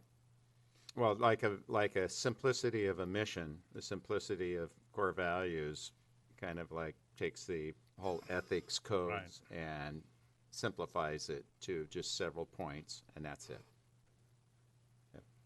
Anyway, that's Yeah, I agree. we can do hasn't- that next hasn't- year. I mean, that's Hasn't been looked at for a while, and certainly worth taking a look at. okay. That would be my suggestion for ongoing goals for if we do this study next year. So, like John said, not to forget about the other departments, but it's just kind of a way of the council wanted to identify projects and Exactly. move forward with them. So was the Areas whole of intent focus. Yep. So yeah, I like it. Everybody else? Yeah. Looks good to me. Yeah. Yes. Yep. Everybody likes it. Okay. Okay, we're gonna do. It's on the These agenda. posted on our website. We're going to adopt them by resolution. So Okay. Department reports. Chief Greenway. Yes, Mr. Mayor, just a couple things. Tomorrow night is First Thursday for the month of April. We have the Amani Center, which is a Columbia County Child Abuse Assessment Center. We'll be presenting tomorrow night, along with myself and Sergeant Casieja. So we're looking forward to that. We've began our training with Columbia County Sheriff's Office that I committed to you that we would collaborate amongst the county with our first responders. So we had some training last week and Nice. was able to meet with Sheriff Pixley, Chief Norm Miller, and Jeff Oxier about some other things we're collaborating on to make us a more cohesive law enforcement unit in the county. So we're moving forward on that with their cooperation and got a great partnership going. Good. Glad to hear it. We're also, I've been working with the Portland Police Bureau to get us some free training for our employees so we don't have to come out of pocket. So pretty promising that we're going to, we've already sent some officers to some free training, but we have some more coming up. So we got a partnership with the Portland Police Bureau, the police department, and they're, we're really on board with that. And the last thing, just on a better note that I reported last time with our vehicles where we're sitting at Enterprise, all the equipment has been received by our vendor to change out the vehicles. So we should see our first 1 or 2 new police vehicles within 2 weeks in the city. And we're on a schedule with them to get those deployed as soon as we can because we all agree that they're just sitting there. And so we've been working diligently with them to get these out there. So hopefully we'll be able to knock on wood, maybe even the next council meeting that we have, we can park one out front so you That would guys be can awesome. see it That would be and, totally and see cool. what it looks like Yeah. because it's a representative of our city and Yep. moving in a different direction. Absolutely. So that's all I have right now, Mr. Mayor. Yeah. Thank you, sir. Thank you. Sue. Just a couple things. You may have seen some equipment staged on the corner of Columbia Boulevard and North 7th Street. So our contractor is getting ready to work on the water line replacement on that street. So, and then once they get done over there, they're going to be moving down to South 11th Street and replace another water line down there. Good contractor. We've worked with them before, so we're happy to see them back here, that they won this particular bid. And the water lines that they're replacing, another benefit to getting these upsized and not only replace the leaky lines, but they're upsizing to 6-inch, so we'll be able to put fire hydrants on these streets now, where some of these, as the mayor's aware, some have smaller fire water hydrants. lines on some of these streets won't allow fire hydrants in all locations. So lots of benefits all the way around for those. And then the other little update is the Gable Road project. The county now currently has that out to bid. So bids will be closing later in April. And we're just so excited to see that one get going. Good things. Yeah, Yep. that's all. Okay. Thanks. Thanks. Neil. I don't think I have anything. Sue, there's a big hole over on Plymouth Street Correct. going up the hill. Can you Correct. fill us in what's going on with that hole? So the hole is there because there's a storm drain line under the road there. It's rather deep. It's about 14, 16 feet deep. The line at some point in time collapsed underneath the road, and created a sinkhole area. And in the storm, in earlier, several weeks ago, in the large rainstorm, that the storm drain, unbeknownst to us, that was collapsed under there, backed up and caused a washout underneath the road. So there was asphalt, no road, and then way down below a pipe. That pipe also is part of the overflow for the wastewater treatment lagoon. If the lagoon filled up past a point that it could handle, it flows over into a weir structure and goes down into a pipe that connects into that storm drain and then would directly discharge out into the Columbia River there. So when that backed up, obviously we have to replace it, but we're waiting to hear some confirmation from DEQ because it's part of the overflow system on whether we have to maintain that same size of pipe, whether we have to maintain that same depth, or if we're able to modify that in any way. If we're able to modify it, it could save us some money before it is restored. So I know Aaron has been trying to contact DEQ, and he's made some contact, but they haven't provided a specific answer to us on whether or not we can modify any of the existing features. But it will have to be replaced one way or another. But it's not just a simple weld some patches on the pipe and we're done. It's unfortunately not a simple thing because of the depth, and also there's some other damage to the pipe further down from what we can see there. So it's a little complicated, and thankfully it's at the very end of a dead-end street. Yes, that we're actively working on trying to find the answers and being able. They're just within the last few days we're able to finally clear out the rest of the debris that was in the pipe, or the majority of it, so that we could get a camera in the pipe and be able to get down and check the integrity of the rest of the pipe. Which there's some bad, there's some good. So we know there's a little bit more work to be done in there. It sounds like replace after DEQ raises its hand and says it's good. Yes, DEQ will have to for sure give a blessing and make sure that whatever we do is going to be acceptable to them. Yeah. And I have a question on Gable Road. Yes. With the culvert that has gone in there, will there be additional work when the road improvements will start and sidewalk areas defined and all of that? Or is that done and done for good? The culvert itself is done. There will be additional work to widen the road and to construct the sidewalks along the sides of the road. Right. But there won't be additional work on the actual culvert itself. It's not part of the roadway project. Right. Yeah, just making sure that the road's widened, that their bike lanes are added, and we'll have sidewalks on both sides. Thank you. You bet. Okay, short timer. You started to say nothing for me, right? For those of you who don't know out there, Neil is actually retiring. So congratulations on 37 years serving our community. You've been huge. This isn't the final words because you're still here for another month, but you've helped this community out a lot. I was able to watch you through the flood, this last recent flood. Not only run the day-to-day operation, but be the secretary and answer phones. So, yeah, it was pretty impressive. So, okay, Margaret. The library always has summer reading programs for children and adults, and typically those activities are planned under a theme, and this year the theme is the universe of stories. And one of the programs that the adult summer reading program would like to plan is a visit from the Rose City astronomers because of the universe.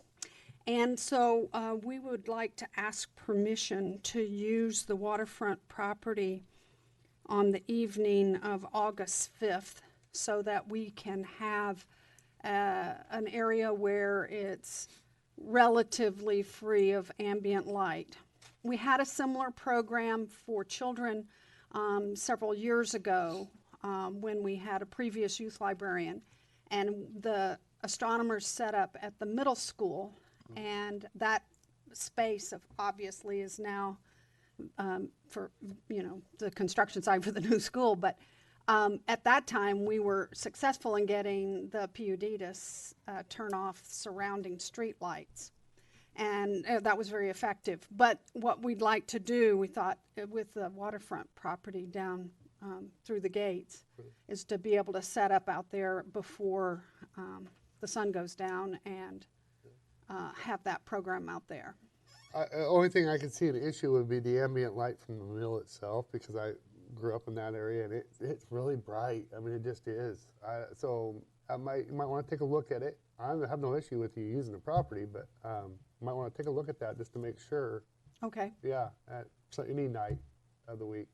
Okay. Yeah.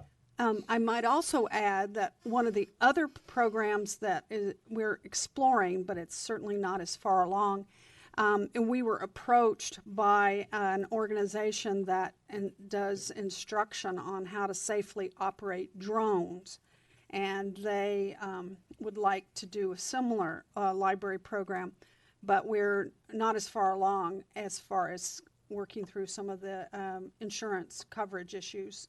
But I was wondering if you would have any objection if that comes to fruition with using the property for that as well. The structure of the program, as I understand it, would only have 2 people at a time operating drones. But we're working with Chris Isaacson and the provider whose specialty is offering instruction. So that's not a go at this point, but. I have a suggestion as well that you kind of piggyback on, and possibly Great Cliffs Waterfront Park might be a good solution as well if this isn't an appropriate solution for you. If the mill is too bright, you might want to take a look at Great Cliffs Waterfront Park with the areas down on the beach, going as far north as you can. And the area that is the off-leash dog park at this point. It's the upper level of Great Cliffs Waterfront. It's flat, whatever. The cool thing about that is it's so accessible, and there's paved parking there now and restrooms that could be possibly open to help facilitate your endeavor. Okay, I will look at both of those. Thank you. The other thing I wanted to mention is that we have canceled our library board meeting for the month of April.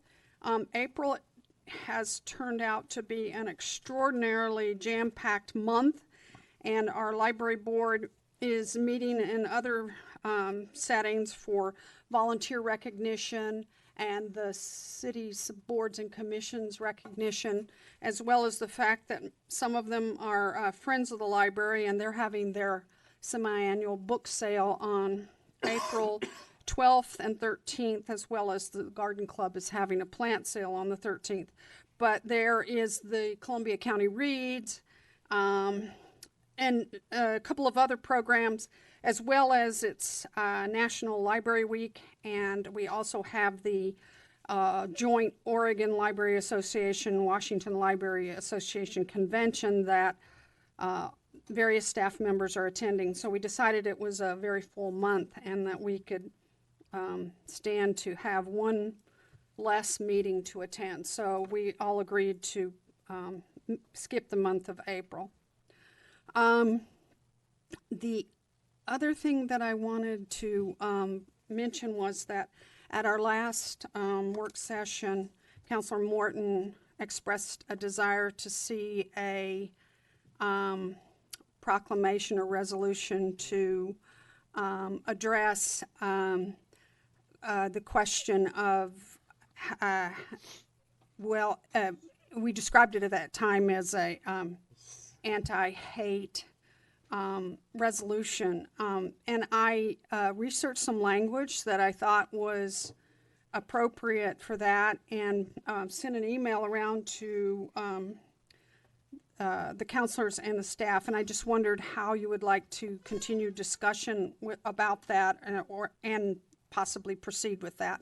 I have that language printed out here if you'd like to have that discussion today or this evening, but at this point, I have a proposal, and I just want to know how you would like to go forward with that. I looked over that proposal and I thought it was very effective. Just the wordsmithing of for the city of St. Helens, I think would help a lot, and hopefully it fits within the parameters of what you're doing, Margaret, with your presentation. Okay. For the read. One thing that Doug had mentioned was the inclusion of the staff, and I didn't know if that was typically the position that you would take with a resolution.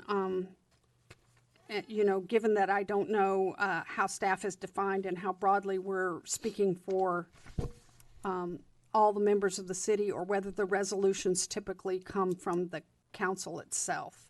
So the language here says "and staff," but I didn't know whether or not we wanted to. What line is that? It's in the second whereas, and also in down below in the now therefore. I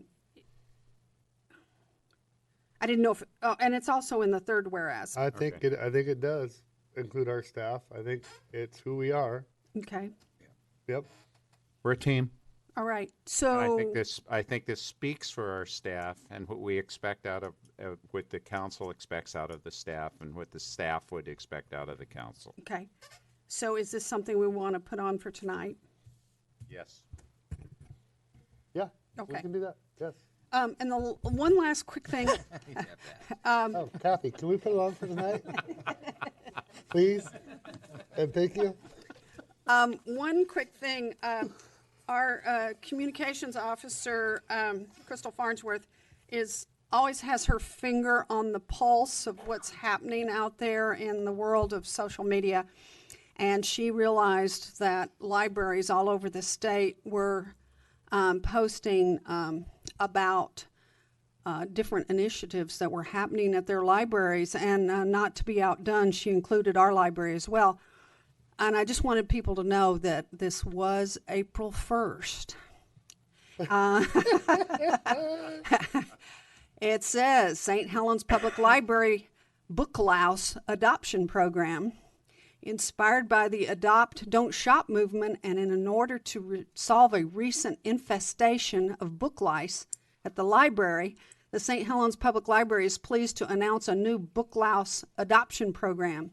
This program is ideal for families with children who would like to own a pet but may not be yet old enough for the responsibility of taking care of a puppy or hamster. The St. Helens Public Library contacted a humane trapping service after discovering a book lice infestation several weeks ago that was causing hundreds of dollars in damage to library books. And each trapped louse has received all its vaccinations, is fully house trained, and comes with a literary name voted upon by library staff. Anyway, there's a suggested $2 adoption fee, and funds collected from this program. To the water bill. Funds collected from this program will be used to replace books destroyed by the book lice infestation, and it goes on. But anyway, nobody on social media appeared to take it seriously, but on the chance that someone did, I just wanted you to know we do not have book lice at the library. Not in the books or available for adoption.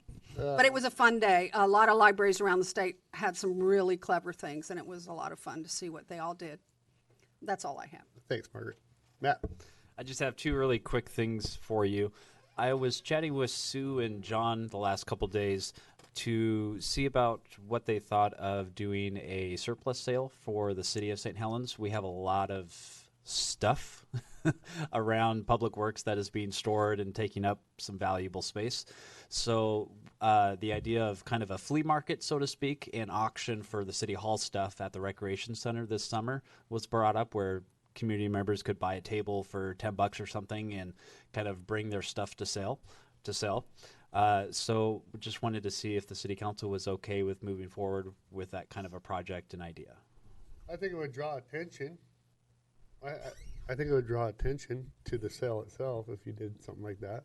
Given how successful their fall event was, I think that there was talk then that they wish that they could do it twice a year. We've talked about doing another fall bazaar when the fall Right, comes. but they did the fall, and I think they're like, we should do this like kind of like twice a year rummage sale kind of thing. Yeah, and right now the city, I think, is kind of at capacity for storage of file cabinets and desks. Right, but if you and had summer cleanup that kind of sale stuff. every year, it would never get so bad. True.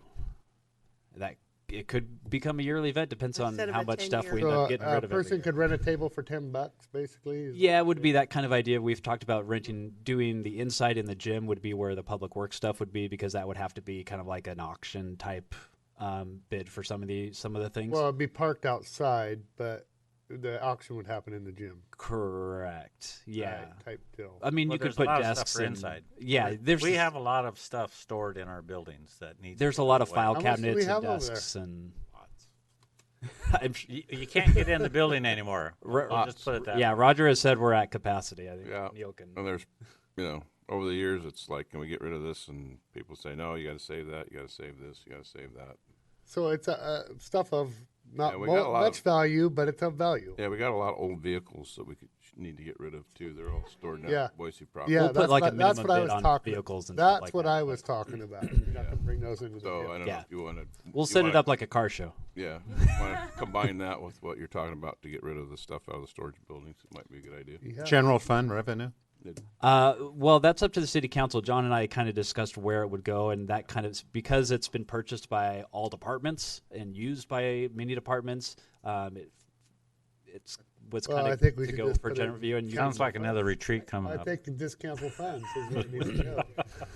So we can disperse that Figure as we see out what the fit. mix is. maybe this year it could pay for some of the party in the park. Hey, everybody else is fighting for their budget. We have to start fighting for ours. Right. Right? So, the last thing on that note of a flea market, because it is kind of a day long event, and maybe 2 days, a weekend or something. But if we talked about the idea of having some food carts there in the parking lot for people to kind of peruse and have some food and everything, it's kind of a similar issue to what we do with kind of 13 nights and how do we do a concessions agreement with these vendors that we're actually kind of inviting? They're not asking to come, but we would actually call them to come and do so.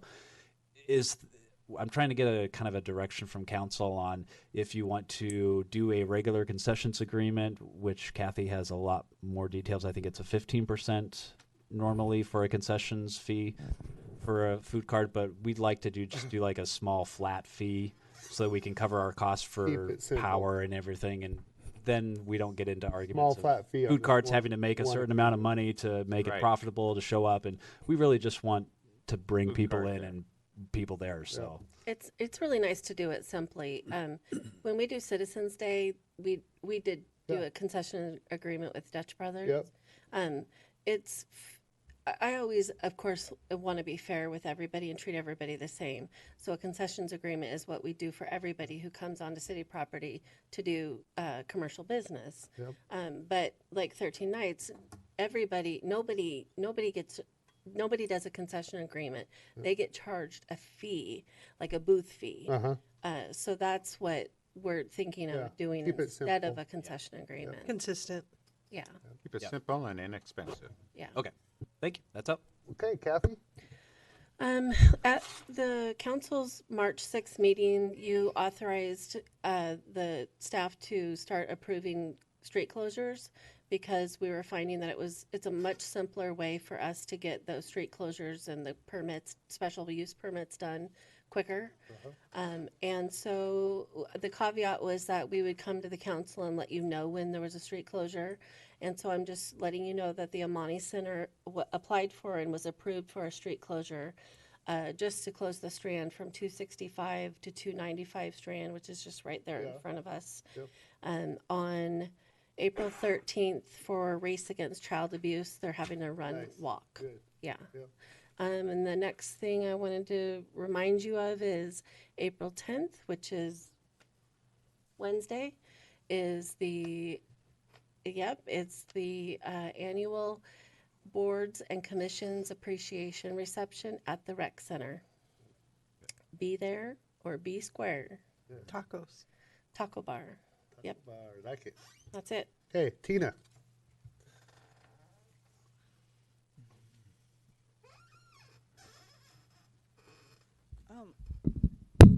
I have a lot, so if you would like me to hold this until later tonight, we could do that. So you could, Actually, we do have. so you could stay on track. Well, we do have legal. We're gonna actually. Yes, Executive if session. you wouldn't mind, you're gonna be here anyhow. Yeah. Okay. Yeah. Let's do it tonight. John, do you have anything you'd like to discuss in the work session here? Just a couple quick things, maybe some more in the evening. Our participation in the countywide tourism initiative, we had some projects that were through the Travel Oregon's Regional Transport Tourism Co-op Fund. One of those projects that was proposed is the the Salmonberry Trail development up there in partnership with the county, and that project did receive $15,000 in funding. Just a few hours ago, that information was released. So that's a good thing. We'll be working with the county and see some things Nice. shortly on that. Good deal. It wasn't our full request, but it was a partial. Yeah. At our last meeting, we had Dan Davis, a citizen, came and talked about broadband service to the citizens. He's followed up with me. I've talked with him. We've had a conference call with he's working with a person that's their day job is the Multnomah County's IT department, but they have this more broader advocacy role that he is promoting broadband sponsored by municipal organizations, cities and such. And, it all looks really promising. Multnomah County is looking at a project where they're looking to do a publicly constructed broadband project within in certain phases, but one of the phases is an opportunity zone, which is kind of similar to our situation, where they're looking at developing this infrastructure with private money through this opportunity zone, which is a incentive for capital gains. They keep your money in the opportunity zone fund. They're exempt from long-term capital gains on your investment,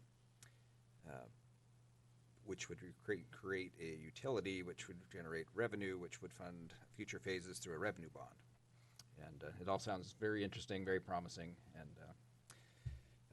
but the first step is to do a feasibility. These two gentlemen don't do those types of feasibilities, but they did know somebody that did, and it's a pretty nominal, about a $3,000 expense to look at. It's a $1,000 base plus 40 cents a household, so it's literally $3,000-$4,000 to get that increment of kind of fatal flaw reviewing what's the existing infrastructure capacity and some of the major variables. So Great. I would think the council would Exciting. nod along with that. And a reminder that we have the Sand Island Campground public forum tonight. There's I'll just quickly state that to try to dispel some of the rumors that the city has privatized the island, because we haven't. It's still a city park.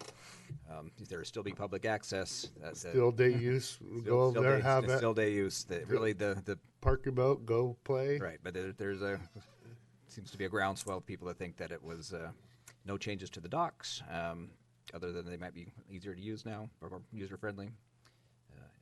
Yeah, that's about it. We'll talk more about it tonight. But save the city a lot of money, and you'll have a cleaner Sand Island. Yep. Absolutely.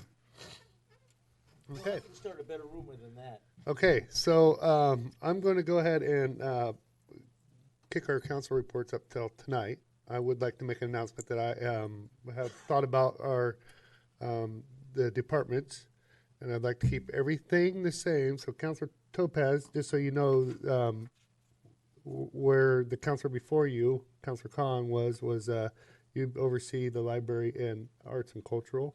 Okay, the difference is that myself and Council President Morton are going to be administration and public works together. Yep, it's going to help build our relationship, make us more communicative, and build us and strengthen. Yep, So that's where we're going with that. Yep. Yeah. I don't think it's ever been done, has it? I don't think so, and this, I'm looking forward to I this. think it's probably the best idea I've heard in a long time. I think that it's good to have you guys being council president and being mayor. I think it's good to have you guys working together on more things. I think that the institutional knowledge that Doug brings to the process is valuable, and I worry about that with Neil retiring, what's lost when he leaves and stuff. I think the more we exchange ideas, I think the better our decisions will be. Public Works is an unbelievable large It's an octopus. portion of our city, Yeah. and couple that with parks and all the little mini departments that are in Public Works. I really look forward to But this. having you both do both means Yeah. that there'll always be a decision maker available. Yes. And also we'll be more communicative because it's not that we're not, because when we do, we actually have good conversation, but we just don't do it often enough. Now it forces us it's my way of disciplining myself in order to make phone calls too. Because actually I'm probably worse about it than you. You make Speed dial, Mayor. You might have to buy a new fishing rod, Doug. Yeah, you might have to buy A lot of work gets done out there. Exactly. It does. Okay, so everybody's okay with adjourning, right? Okay. We're adjourned. Okay, stick around. We're going to be going into executive session.